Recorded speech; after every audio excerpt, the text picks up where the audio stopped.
ఆత్మీయులైన YouTube ప్రేక్షకులకు నమస్కారం. నేను డాక్టర్ రాజేశ్వరిని. ఇవాళ వీడియోలో మనం మాట్లాడుకోబోయే టాపిక్, ఇంకా వేసవకాలం ఆల్మోస్ట్ వెళ్ళిపోతుంది. ఇప్పుడు స్టార్ట్ అయ్యేది దోమల దండయాత్ర. సో ఈ దోమల దండయాత్ర నుంచి మనల్ని మనం ఎలా కాపాడుకోవాలి, దోమల ద్వారా వచ్చేటువంటి వ్యాధులు పొంచి ఉన్నాయి. సో వాటి గురించి ఎటువంటి జాగ్రత్తలు తీసుకోవాలనేది ఇవాళ వీడియోలో స్పెషల్గా తెలుసుకుందాం. ఇప్పుడు వేసవకాలం వల్ల మనకి ఇప్పటివరకు దోమలు పెద్దగా లేనట్టుగానే గడిచిపోయింది. కానీ ఈ వసంత ఋతువు, గ్రీష్మ ఋతువులో మనకి కరోనా వెంటాడటం వలన చాలా అతలాకుతలైనటువంటి ఆర్థిక వ్యవస్థ, తర్వాత ఆరోగ్య ఇబ్బందులు, ఆర్థిక ఇబ్బందులు, ఇవన్నీ వీటన్నిటితోటి చాలా ఇబ్బందులు పడుతున్నాం. ప్రస్తుతం లాక్డౌన్ అయిపోవచ్చింది. ఈ నేపథ్యంలో మనకి నెక్స్ట్ ఆల్రెడీ దోమల దండయాత్ర స్టార్ట్ అయింది. ఒక ప్రక్కన మిడతలు కూడా దండులా వచ్చేస్తున్నాయి. సో వీటి నుంచి మనం ఎలా తప్పించుకోవాలి, ఎలా మంచి ఆరోగ్యాన్ని పొందడానికి ఎటువంటి జాగ్రత్తలు తీసుకోవాలనేది ఇలాంటి వీడియోలో చూద్దాం.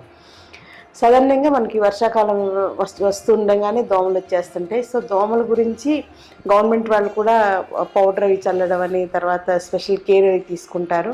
ఈ లోపల మన ఇంట్లో మనం ఏ రకమైనటువంటి జాగ్రత్తలు తీసుకోవాలని చూద్దాం. ఇంట్లో తప్పనిసరిగా దోమతెరలు కట్టుకోవడం అనేది అందరూ అలవాటు చేసుకోవాలి. ఇప్పటివరకంటే వేసవకాలానికి గాలి సరిపోదని చెప్పేసి దోమతెరలన్నీ కూడా మస్కిటో నెట్స్ అన్ని పక్కన పెట్టేసాం. సో అవి తీసి మళ్ళీ ఒకసారి వాష్ చేసుకోవడం, లేదా ఎండలో పెట్టుకోవాల్సింటే ఎండలో పెట్టి మళ్ళీ దోమతెరలు కట్టుకోవడం అనేది తప్పనిసరిగా అలవాటు చేసుకోవాలి. సెకండ్ పాయింట్ ఏంటి, ఇంట్లో ఉండేటువంటి చెత్త చెదారం మెయిన్గా దోమలకి మెయిన్ ప్లేస్ కాబట్టి ముఖ్యంగా పాత టైర్లు, చెక్క డబ్బాలు ఇలాంటివి ఏమైనా ఉంటాయి కనుక వాటి మీద ఎక్కువగా దోమలు ఉండిపోయి, అందులో నీరు కూడా నిల్వ ఉంటే ఇంకా లార్వాలు అవన్నీ పెరిగి మనకి మల్టిప్లై అయిపోయి ఎక్కువ దోమల వలన ఇబ్బంది పడాల్సి వస్తుంది. సో అందుకని ఇంట్లో ఉన్న చెత్త అంతా కూడా ఎప్పటికప్పుడు క్లీన్ చేసి తీసుకోవడం మంచి అలవాటు.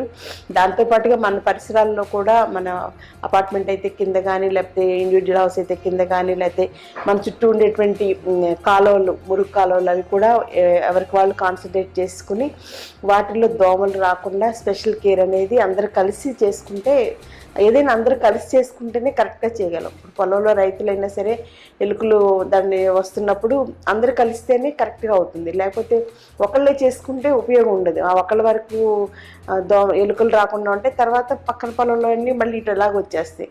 సో అందరూ కలిసి ఒక మాట అనుకుని చేసుకోవడం అనేది, ఒక కాలనీలో అందరూ కలిసి చేసుకోవడం అనేది మంచి పని. సో అది చేసుకోవాలి. తర్వాత ఇంట్లో ఏంటంటే సాధారణంగా అందరికీ ఇంట్లో మొక్కలు పెట్టుకోవాలని సరదా ఉంటుంది. సో ఈ మొక్కలను ఆశ్రయించి కూడా దోమలు వస్తాయి కాబట్టి మొక్కలు కూడా ఇంట్లో అన్నీ తీసి బయట పెట్టేసుకోవాలి. ముఖ్యంగా అంటే ఫ్యాన్సీగా ఉండే మొక్కలు ఉంటాయి కదా, వాటి వల్ల చాలా ఇబ్బందులు ఉంటాయి. సో అవి తప్పనిసరిగా బయట పెట్టేసుకోండి. మీకు ఇంట్రెస్ట్ ఉంటే తులసి మొక్కలు పెంచుకుని ఆ తులసి మొక్కలే బయట ఒక మొక్క లోపల ఒక మొక్క మార్చుకుంటూ అలా చేసుకోవచ్చు. ఎందుకంటే దోమలకి తులసి మొక్క కూడా బాగా పనిచేస్తుంది కాబట్టి అది ఉపయోగపడుతుంది. అలాగే ఇంకా సిట్రనెల్లా ప్లాంట్స్ అని ఇలాంటి మొక్కలు కూడా ఉంటాయి.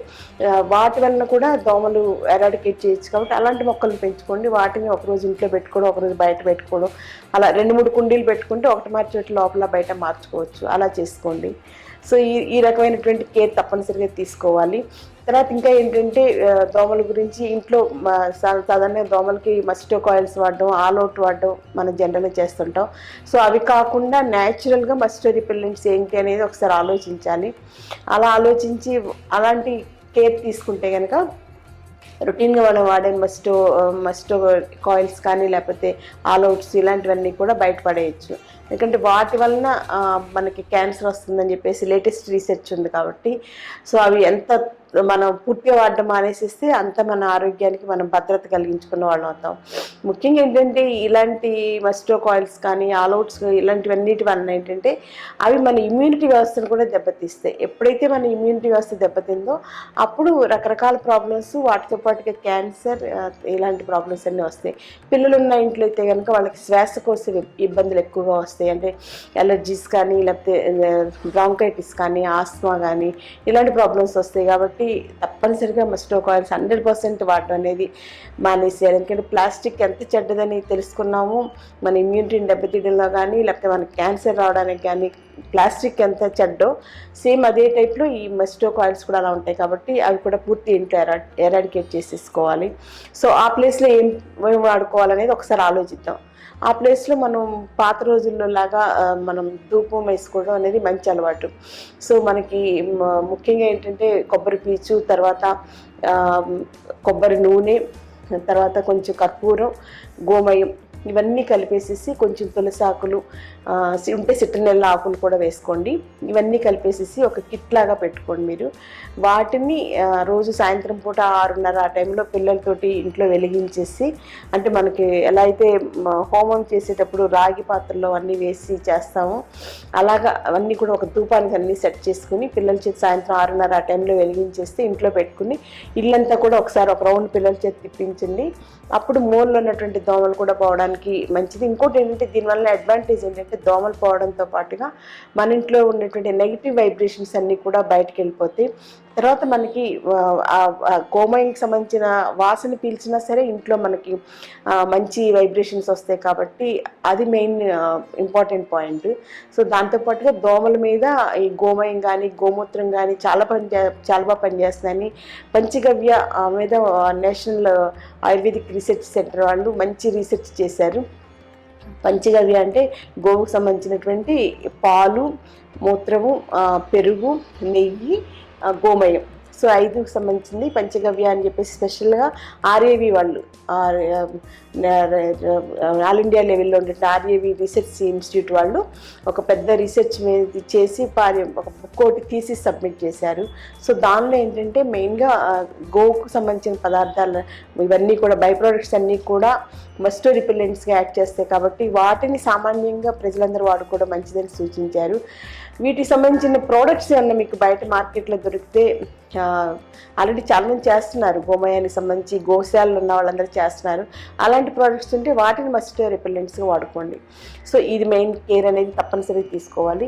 అలాగే వర్షాకాలం వచ్చిందంటే డైట్ ప్లాన్లో మనం ఎక్కువగా వీలైనంతగా గోరువెచ్చటి ఆహారం తీసుకోవాలి, గోరువెచ్చటి మంచినీళ్ళు తాగుతూ ఉండాలి. అలాగే మనకి ఆ టైంలో ఇప్పుడు గ్రీష్మ ఋతువుల్లో మన శరీరంలో వాతం పెరిగిపోయి ఉంటుంది. ఆ పెరిగిపోయినటువంటి వాతం నుంచి మన బాడీలో ఒక రకమైనటువంటి డీహైడ్రేషన్ వచ్చేసి ఉంటుంది కాబట్టి ఈ స్టేజ్లో అందరికీ కూడా సీజనల్ డిజార్డర్స్ రావడానికి కానీ లేకపోతే కోల్డ్ సంబంధించినటువంటి వాతానికి సంబంధించినటువంటి జ్వరాలు రావడానికి కూడా అవకాశం ఉంది కాబట్టి దాని మీద స్పెషల్ కేర్ అనేది తీసుకోవాలి. అలాగే సీజనల్ డిజార్డర్స్గా మనకి డెంగ్యూ ఫీవర్ కానీ ఈ మలేరియా కానీ టైఫాయిడ్ కానీ ఇలాంటివన్నీ కూడా రావడానికి అవకాశం ఉంది కాబట్టి ప్రజలు వాటి గురించి ముందుగానే ప్రిపేర్ అయ్యుండి అవి రాకుండా మన శరీరాన్ని ఇమ్యూనిటీ పెంచుకోవడం అనేది మెయిన్గా చూసుకోవాలి. ఇమ్యూనిటీ ఈ వర్షాకాలంలో మీ ఇమ్యూనిటీ పెంచుకోవడానికి బెస్ట్ మెథడ్ ఏంటంటే పాలల్లో మిరియాలు, పసుపు వేసి తాగడం అనేది చాలా బెస్ట్. సో మార్నింగ్ ఒక గ్లాసు, ఈ సాయంత్రం ఒక గ్లాసు దొరికితే ఆవు పాలు ట్రై చేయండి, లేదంటే గేదె పాలు. ప్యాకెట్ పాలు మాత్రం వద్దని ఎప్పుడు చెప్తుంటాం కదా. సో అలాగా ఆ పాలల్లో ఒక మనిషికి ఒక 200 ml మిల్క్ తీసుకుని అందులో కొంచెం పసుపు, కొంచెం మిరియాల చూర్ణం వేసుకుని తాగాలి. పిల్లలకు కూడా అదే డోసులో ఇవ్వండి. ఉదయం ఒక గ్లాస్, సాయంత్రం ఒక గ్లాస్ ఇవ్వడం వల్ల మీకు ఆ వాతం తగ్గడంతో పాటుగా మీలో ఇమ్యూనిటీ బాగా పెరుగుతుంది. అలాగే ఈ వేసవికాలం అయిపోయి వర్షాకాలం వస్తున్న టైంలో మీరు అశ్వగంధకు సంబంధించిన మెడిసిన్స్ వాడడం వల్ల కూడా మీలో ఇమ్యూనిటీ పెరుగుతుంది. ఇమ్యూనిటీ పెరగడం వల్ల మీకు ఈ జ్వరాలు కానీ ఈ సీజనల్ డిజార్డర్స్ కానీ అంటే మెయిన్గా డయేరియా కానీ ఇలాంటివి వస్తూ ఉంటాయి. సో వాటికి సంబంధించినవి కూడా రాకుండా మీకు మంచిది. అశ్వగంధ అంటే అశ్వగంధ రిష్ట వాడచ్చు. అశ్వగంధ రిష్ట సిరప్ లాగా 500 ml బాటిల్ ఉంటుంది, లేదా అశ్వగంధ లేహ్యం ఉంటుంది, లేదా అశ్వగంధ చూర్ణం కూడా ఉంటుంది. చూర్ణం పాలలో కలిపైనా తీసుకోవచ్చు, లేదంటే అశ్వగంధ క్యాప్సిల్స్ కూడా దొరుకుతున్నాయి. క్యాప్సిల్స్ అయితే మార్నింగ్ ఒక క్యాప్సిల్, ఈవినింగ్ ఒక క్యాప్సిల్ వేసుకోవచ్చు. ఈ రకంగా మీలో ఇమ్యూనిటీ పెంచుకోవడానికి ప్రయత్నం చేయండి. జనరల్గా గవర్నమెంట్ వాళ్ళు చెప్పేది ఏంటంటే ఇప్పుడు వచ్చేటువంటి డిజార్డర్స్ అన్నీ కూడా ఆల్రెడీ కరోనా ఎఫెక్ట్ వలన అందరూ కూడా చాలా ప్రభావితమై ఉన్నారు. దీనివలన నెక్స్ట్ రాబోయేది ఏంటంటే వైరల్ డిజార్డర్స్కి భయపడాలి. వైరల్ డిజార్డర్స్తో పాటుగా ఈ సీజనల్గా వచ్చేటువంటి ఫీవర్స్, తర్వాత కోల్డ్, కాఫ్, తర్వాత డయేరియా, కలరా, మలేరియా, టైఫాయిడ్ వీటితో పాటుగా డెంగ్యూ లాంటి జ్వరాలు కూడా రావడానికి అవకాశం ఉంది. ఇంకా పేర్లు తెలియని కొత్త వ్యాధులు కూడా రావచ్చు. ఎందుకంటే వర్షాకాలం ఒకసారి స్టార్ట్ అయిందంటే ఇంకా త్వరగా పెరగడానికి అవకాశం ఉంది. ఈ వైరల్ డిజార్డర్స్ కానీ బ్యాక్టీరియల్ ఇన్ఫెక్షన్స్ కానీ పెరుగుతాయి కాబట్టి వీటన్నిటికీ మనం ప్రిపేర్ అయి ఉండాలి. అందుకని ముందుగానే మన ఇమ్యూనిటీని రక్షించుకోవడం ఇంపార్టెంట్ అనేది ఈ కరోనా లాక్డౌన్ పీరియడ్ ఈ 2 నెలల్లో మీకు చాలా వరకు అర్థమైంది. కాబట్టి ఆ దిశగా మీరు ప్రయత్నాలు చేయండి. ఏమైనా డౌట్స్ ఉన్నా కూడా మీరు కాంటాక్ట్ చేయొచ్చు. మంచి ఇమ్యూనిటీని పెంచుకోవడం అనేది పరిష్కారం. అలాగే ఇంట్లోకి మన పరిసరాల్లోనే దోమలు లేకుండా చూసుకోవడం అనేది ఇంపార్టెంట్. అలాగే ప్రయాణాలు చేసేవాళ్ళు కూడా బస్సుల్లో ట్రైన్స్లో కూడా దోమలు ఉంటాయి కాబట్టి వాటికి సంబంధించిన కూడా కేర్ తీసుకోవడానికి ప్రయత్నించేయండి. అలాగే ఇంకొక స్పెషల్ ఫార్ములా ఏంటంటే మీరు ఎక్కడున్నా సరే మీతో పాటుగా చిన్న వేప నూనె సీసా ఒకటి దగ్గర పెట్టుకోండి. సో ఆ వేప నూనె సీసాని మీరు కొంచెం ఆయిల్ ఇలాగా అరచేతి మీద అప్లై చేసుకుని మొత్తం చేతులకి ముఖానికి ఎక్కడైతే మనకి దోమలు కుట్టడానికి అవకాశం ఉందో ఓపెన్ ప్లేసెస్ ఉంటాయి కదా, చేతులు బయట పెట్టేస్తుంటే ముఖం బయట ఉంటుంది. సో అవన్నీ కూడా వేప నూనె అప్లై చేసుకోండి. ఆ వేప నూనెకి అవి బయటికి పారిపోతాయి. సో దోమలు ఎక్కువగా అటాక్ అవ్వు.